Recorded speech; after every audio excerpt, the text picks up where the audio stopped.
Welcome to చిట్టి కథలు నా మాటల్లో. శ్రీ మహావిష్ణువు దశావతారాల్లో ఒకటి వామన అవతారం. వామన జయంతినే కేరళ వాసులు ఓనంగా వేడుక చేసుకుంటారు. దైత్యులందరికీ హిరణ్యకశిపుడు ఆద్యుడు, అతడి కుమారుడు ప్రహ్లాదుడు. ప్రహ్లాదుని మనవడు బలిచక్రవర్తి. బలిచక్రవర్తి కీర్తిలో దేవేంద్రుడంతటి వాడైతే దానగుణంలో కర్ణుడంతటి వాడు. కానీ హిరణ్యకశిపుడిలా విష్ణుద్వేషి. క్షీరసాగర మదనం తర్వాత అమృతం దక్కడంలో తమకు అన్యాయం జరిగిందని దానవుల అధిపతి బలిచక్రవర్తికి ఆగ్రహం కలిగింది.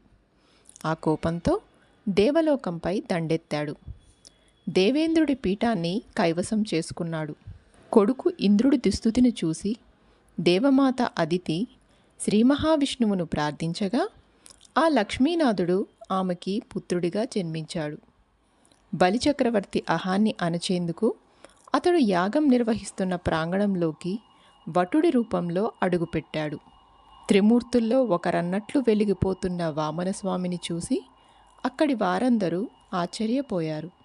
మహాదాత, గొప్ప బలశాలి అయిన బలిచక్రవర్తి తన వద్దకు వచ్చిన వామనుడిని సగౌరవంగా స్వాగతించి, బ్రాహ్మణోత్తమ, ఏం కావాలో కోరుకో అన్నాడు. వామనమూర్తి 3 అడుగుల నేల ఇస్తే చాలు అంటే అంగీకరించాడు బలి. నీ వినాశనం కోసమే విష్ణుమూర్తి మారువేషంలో వచ్చాడు, ఇచ్చిన మాటను వెనక్కి తీసుకో అని గురువు శుక్రాచార్యుడు హెచ్చరించినా మాట తప్పలేదు బలిచక్రవర్తి.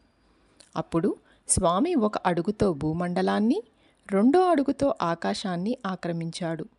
3వ అడుగును ఆ దానశీలి శిరసుపైనే మోపి అధపాతాళానికి తొక్కడానికి సిద్ధమయ్యాడు.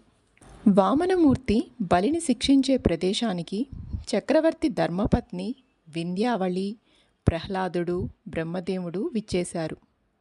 బలి తన మనవడే అయినా అతడి అహంకారాన్ని అణచిన విష్ణులీలకు ప్రహ్లాదుడు ఆనందించాడు. బలి అర్ధాంగి వింధ్యావళి మాత్రం, స్వామి, తాను ఇచ్చిన మాటకు కట్టుబడి 3 లోకాల్ని ఇచ్చేశాడు. అలాంటి నా భర్తను శిక్షించడం ధర్మమా అంది. బ్రహ్మ కూడా ఇంతటి దాతను శిక్షించదగునా అన్నాడు. అప్పుడా స్వామి, ఎవరిపై నేను కరుణ చూపాలనుకుంటానో ముందుగా వారి సకల సంపదలను హరించేస్తాను.